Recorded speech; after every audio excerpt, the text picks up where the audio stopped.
عمر restaurant کی فخریہ پیشکش ٹوبہ ٹیک سنگھ عمر centre commercial market میں مسجد کا سنگ بنیاد رکھ دیا گیا۔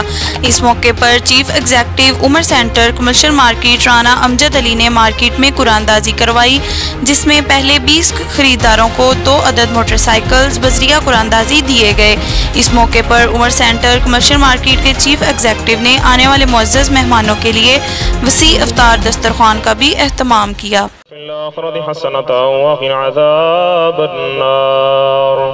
کبیرہ گناہ معاف فرما، ادب و احترام کرنے کا حق تھا ادا نہ کر سکے، ان کے روحانی درجات بلند فرما۔ آج عمر سینٹر کمرشل مارکیٹ میں مسجد کا افتتاح تھا اور ساتھ پہلے 20 دکانداروں کی قرآن دازی تھی، جس میں نمبر 56 اور 1 کا ایک موٹر سائیکل نکلا ہے اور جس کے اینڈ پہ افطار کا اہتمام کیا گیا۔ کمرشل مارکیٹ بنائی ہے عمر سینٹر دے نام تو تے ਉਹਦੇ ਵਿੱਚ مسجد ਦਾ ਸੰਗ ਬੁਨਿਆਦ ਰੱਖਿਆ ਗਿਆ ਤੇ 2 ਮੋਟਰਸਾਈਕਲ ਨਾਮ ਦਿੱਤੇ ਗਏ ਆ, ਕੁਰਾਨਦਾਜ਼ੀ ਕੀਤੀ ਆ ਜਿਨ੍ਹਾਂ ਨੇ ਦੁਕਾਨਾਂ ਖਰੀਦੀਆਂ ਸੀ ਪਹਿਲੇ, ਤੇ ਬਾਕੀ ਅਫਤਾਰੀ ਦਾ ਪ੍ਰੋਗਰਾਮ ਆ انشاءاللہ۔